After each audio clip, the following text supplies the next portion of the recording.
Hello and welcome everybody to Conversations with Dr. Lori. How are you, Dr. Lori? I'm great, thank you. Dr. Lori and I have been working with each other for many, many years. And just quickly, Dr. Lori, do you mind giving a little background on yourself for Of our course, followers?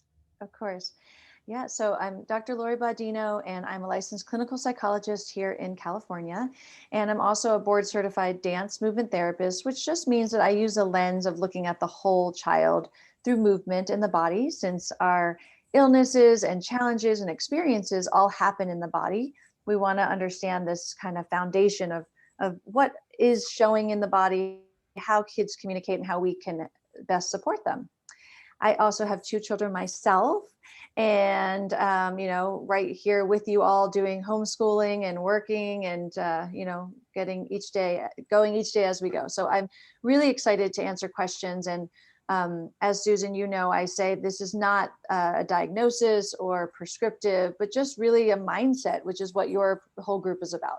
So really things to think about and explore, and bring some realness that these experiences we're having, we all experience them in different ways, but they're important to learn about.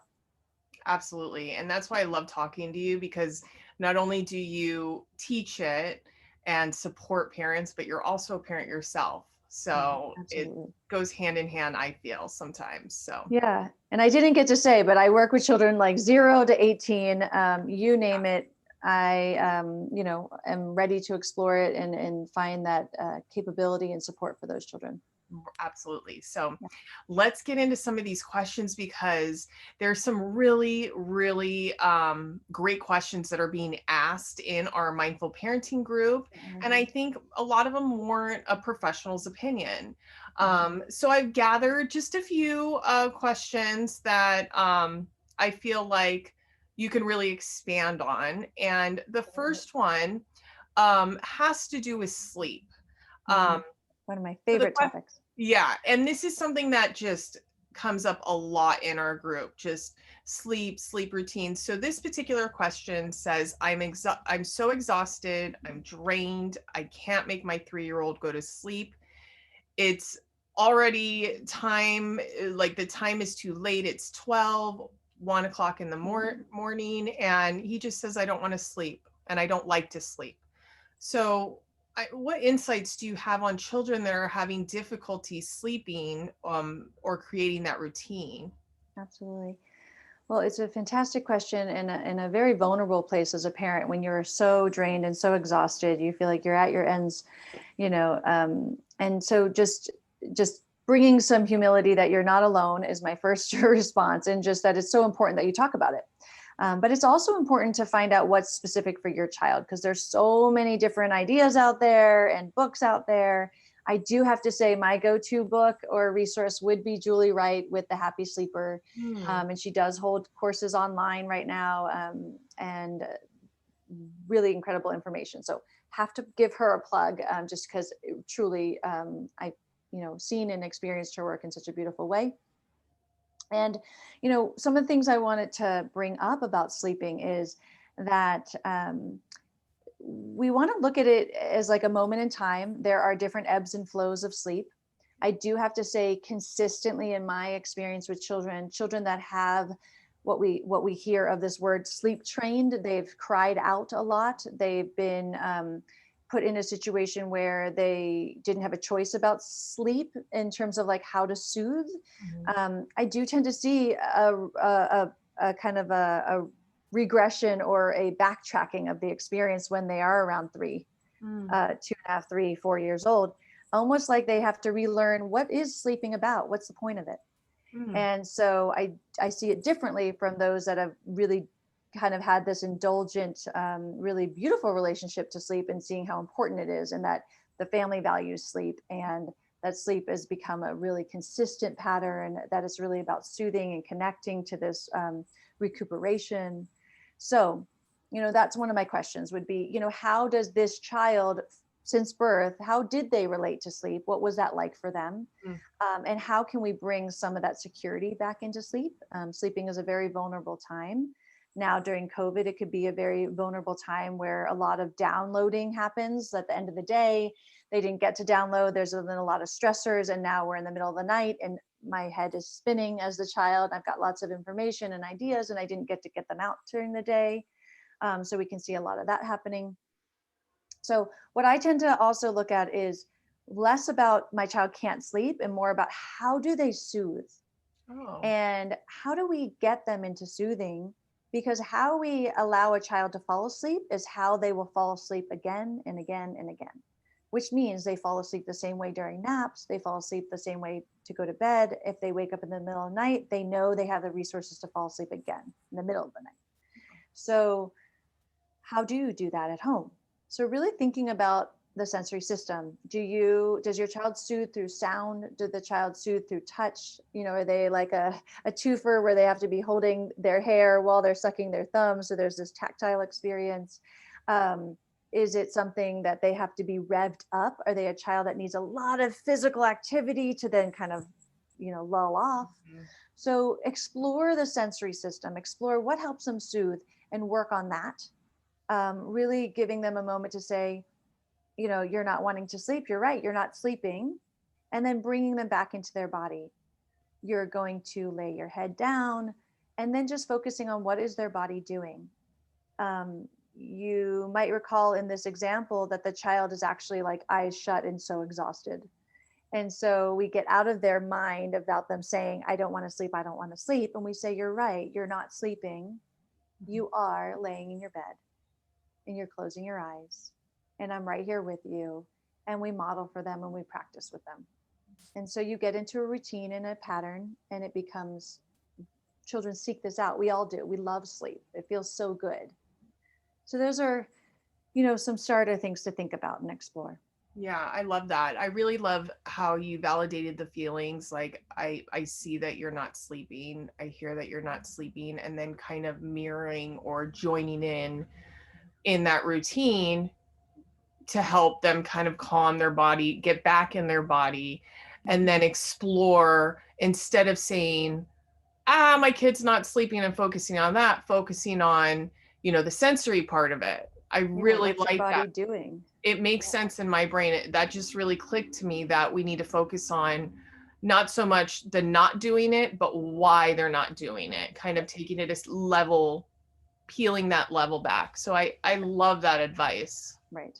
And of course, there are support aids in terms of Mhm. supplements and nutrition and diet that you can also look into, that I find super valuable in terms of their, the levels in their bodies in terms of how their cortisol levels going down at night, what that looks like, what's the just right meal before bedtime. And even that just right window, a lot of children actually sleep later, the parents thinking they need, oh, they're too awake. And so to me, if your child's revved up by the end of the day, they're most likely exhausted. And we want to catch it before they get revved up, before they get that second wind, right? So sometimes it is a little trial and error. Can you back up the sleep earlier and get them where they're already getting ready to fall into that time versus, again, being overextended. Now, well, real quickly, you mentioned supplements. What is your thought on melatonin and kids? Do you have any experience with that? Because that has been coming up too, Mhm. is giving our children a supplement. And me personally, I would rather talk to a professional about that. Definitely. So what's your take on the whole melatonin? Yeah, absolutely. As a psychologist, I don't prescribe medications, so I would always look towards your Yeah. doctor, really looking at how your body, your child's immune system, sensitivities to certain allergies, and some of these products can have variations in them. So we really want to make sure it fits for your child. We don't want to just give them, a short-term Mhm. tool for this. I do value like magnesium, like the Mhm. salt baths, Epsom salts, some of the essential oils can be Mhm. really beautiful to set the mood. Some of the yoga nidras, like listening to an auditory experience of like really getting into the body. I love binaural beats, which is Oh, another yeah. sound waves that looks at hertz and frequencies of sound. So there's some things that you don't have to ingest, and it can Yeah. be environmentally changing for the child. And definitely, yeah, look into it, check with your doctor. I would go towards like a functional medicine person that's looking at the whole child, the whole system versus like this over the counter medicine. Yeah. Those are just some of my preferences that I've seen really be successful for families. Absolutely. Thank you so much. Of course. That was just that has been coming up and up in our group, and I really appreciate you addressing that. Just to pivot though, I had a really great question. How do you stay inspired? I think us as adults to inspire our children. Hmm. Isn't that such a great question? Yeah. I think it's a great question. I also think it's a really easy question. And I think it's easy because when I was learning to be a psychologist, when I was learning to be a therapist, Mhm. I remember this statement about you don't have to be a circus. Yeah. If you're being the circus, you're going too far. Right. Like you've got too much makeup on, right? You got too much, too many wigs, too many hats. And that the material, what that really meant was the material is right in front of you. Your Mhm. children inspire you every minute if we slow down and we look and we watch and we become observers.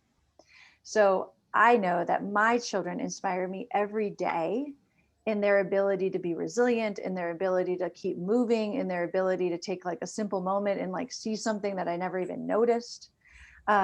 So I think one way I get inspired to inspire my children is from them. Like I don't have to look too far. I don't have to find a book or ask someone. I can just like watch for a second and go, oh, I've got an idea. Yeah.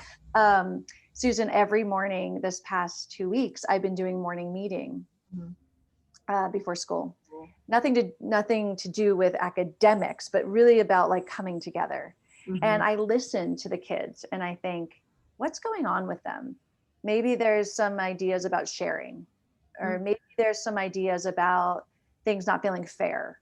And then amazing Google, I do a quick Google search and I look up poems about sharing, poem about whatever. And I like pick a word and I find one. And all of a sudden I'm like, okay, I've got my poem. So then I sit down and I do a poem, but then you know me, I always use the body. So if we're going to read a poem about sharing, we're going to certainly start passing movement around and share. Or if we're going to talk about freedom and ease, we're going to start moving with ease. But it comes from them. Yeah.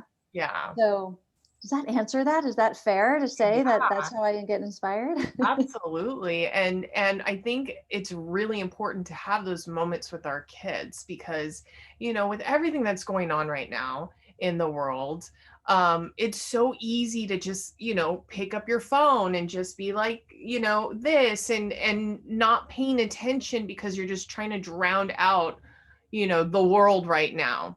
Yeah. So I love your morning meeting Mm-hmm. tradition because that's a really quick and easy way to kind of check in Yep. and to kind of see what's happening. And I absolutely love the poem part too, because then it That's good. extends it in a Right. little farther for them. So Right.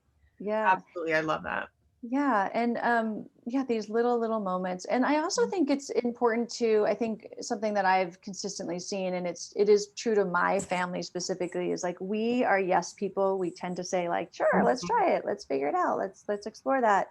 But we also share with our children. So like our children know about us as humans. So like my children know when I'm speaking with you, when I'm working, they don't know all the details of my work, but they know like how, I want to go out there and help somebody, or I'm really interested in this topic. And so they see me as someone that like I'm working just like they're working. Yeah, And there's that kind of humility about it, and that they can see me as a person and I can mess up and I can explore things with them and find these moments. So I think that's really important. I love it. I love it. Yeah. All right. So do you have time for one more I question? do. Yes, of Okay, course. Of course. perfect. So this individual says, I'm looking for some insight on how to make my child listen. Mm. And this also is another hot topic in our group. Perfect. She continues to say, my son is 6, and since his school has been completely virtual, he has developed a horrible attitude and refuses to listen, often accompanied by tantrums and fits. Mhm. Um, and she personally believes it's the lack of structure that, COVID virtual learning has kind of created. Mhm. Um, lately, all he wants to do is play on his tablet. He screams when he has to go to his school meetings on Zooms. She's tried different tactics like putting him in time out, but she also feels there's a more constructive way. So how do you think that she could be better supported? And honestly, she's touching a little bit of, Lots of different, lots of yeah, different ages that go through definitely, this definitely. whole new life. Yeah, so I'll try my best to touch on some of those areas. I'm hoping that those that heard your question are aware that the writer of that question actually said the answer. Some of the answers already in Mhm. it. That's what I heard. Yeah. And answers not meaning they're the only way, but just insight. Mhm. So that structure piece. Mhm. So a timeout gives some structure in the sense that the child knows, okay, my parent told me a rule and now I'm going to go do it. That's Right. kind of what the structure does. But it doesn't, timeout doesn't, in this instance, doesn't teach about structure of what's expected. And Right. it probably was an unknown. Oh my gosh, I acted this way and now all of a sudden I'm sitting somewhere in a corner. What and how, what am I learning? Right. So structure is about helping a child anticipate what's going to happen next. Mhm. The anticipation gives them that freedom to feel safe and secure, that they can plan ahead, they feel familiar with it, it gets predictable, and then they can become that freedom in it, like, oh, if you knew every day you have this free space, you can, have some time to rest and then also some time to work.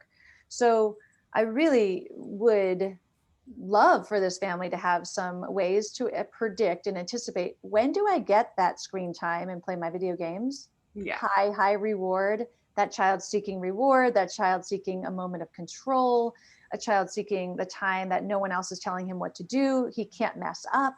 He knows how to win that game. There's constant reward feedback in video games. That's why they're so addictive. So he is a smart little one that's like, hey, I found the ticket to feeling good. So, when is this child also feeling good with mom or the other parent in the house or Mhm. the other family members? When is the child feeling good in school? Can you talk to that teacher and say, hey, we got to get this child's buy in? He is not finding so much joy in your class. Is there any way to bring him in to be a leader? Can he participate more?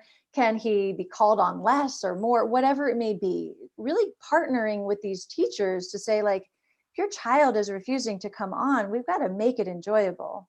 This Yeah. is not easy stuff, but there's definitely ways we can try to make that connection. But the structure again is like, when does he have that free time? When does he have time to feel that reward just being with mom? Not when he's in trouble, not when he's in timeout, but when he's actually just like having joy. When's he in school? So can he visually see that on a visual calendar? Can he be reminded about it auditorily? Can he communicate that he knows the plan? Mhm. How else can he get control? Are there times in the day that he has things he can do for him? Yeah. Now, the bigger comment was about listening. And Mm. I want to advise us all to consider this word listening, because I don't know about you, but my ears are, they're more sensitive now as I'm getting older. I'm not that old, but I'm getting older. Um, but we're always listening. It's Mhm. something that we can't turn off. I joke sometimes like, oh, if we could have an on off switch, um, that might be useful. But the kids are always listening. Sometimes they're listening too much. Sometimes they hear everything. And so they have to discriminate and decipher what they need to hear. When a child goes from watching intensive virtual schooling, there's a Mhm. lot of different sounds they have to figure out and anticipate and explore and respond to. I would recommend a buffer period when they get off the screen Oh. into your next expectation, that you give a little bit of time to like just adjust back into reality of like, I'm in this room now and I feel my body. And now, mom, I'm ready to hear the expectation that I need to go do the dishes or I need to go sit for my meal. Mhm. So give a little buffer period after technology, because it's hard to come from like this intense experience to like back into the world. Yeah. And then once they're in, instead of saying you're not listening, just being really accurate on, it might be more of that they're not a first time responder. Like the first time responders are there like on the scene immediately when they're called.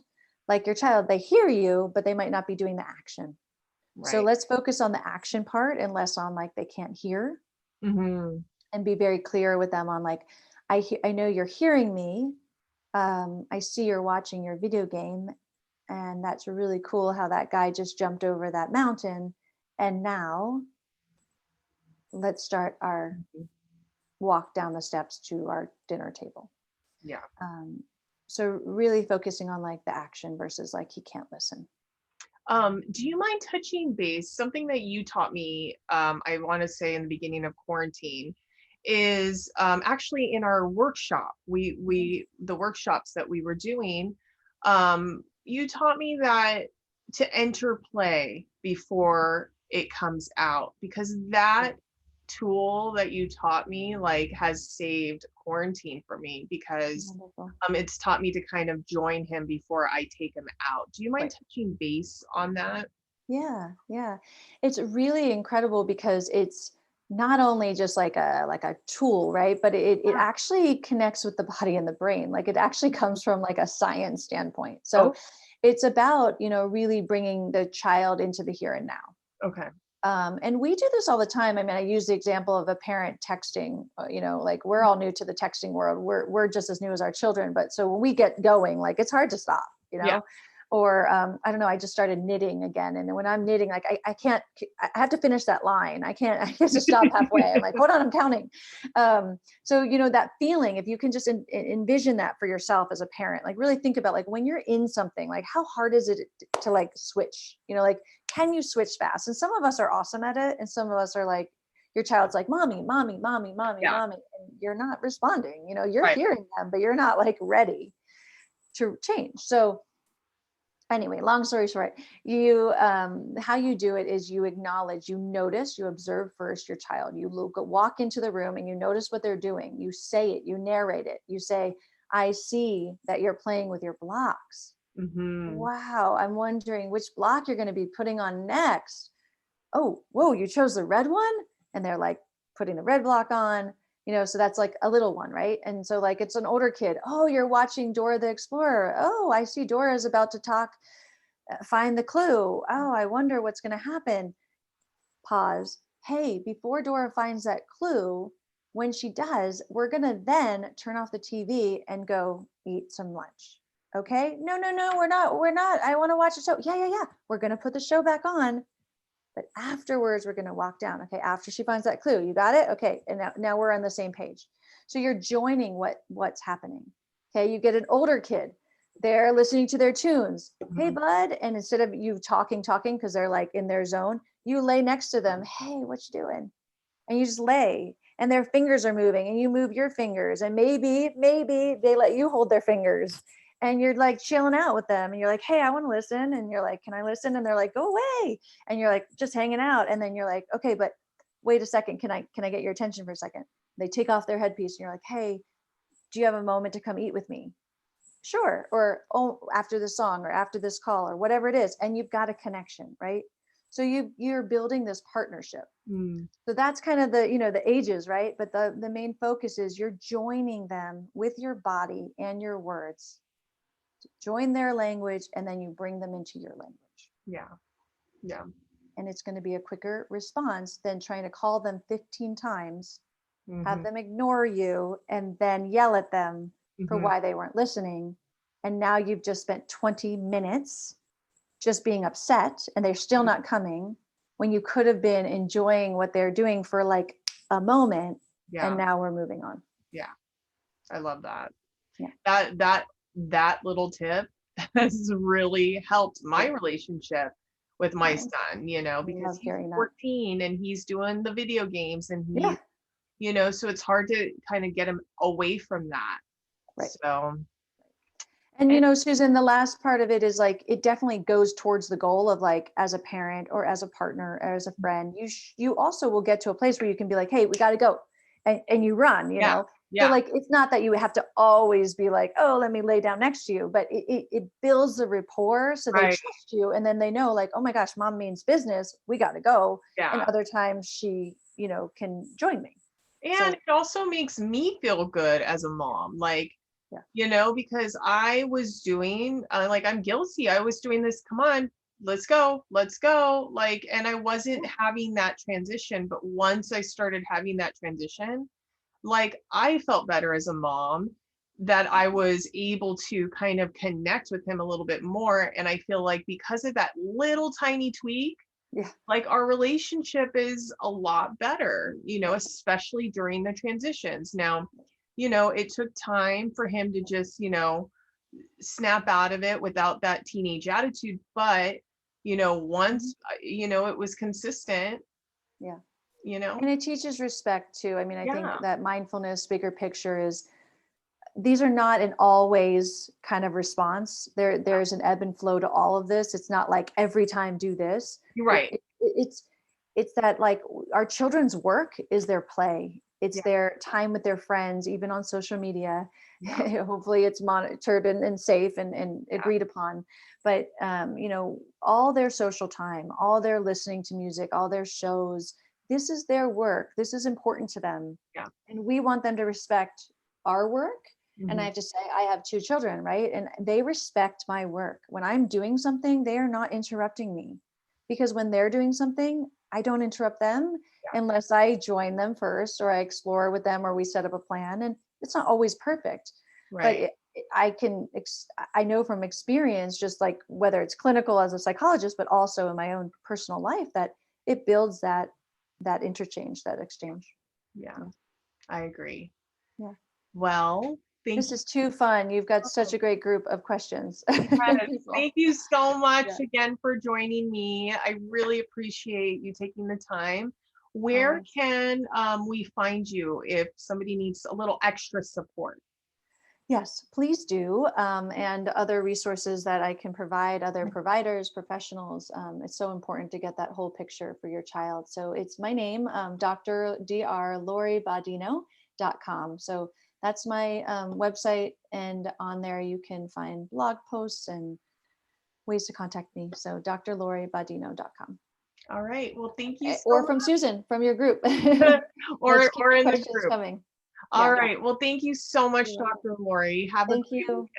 All right. bye. Bye.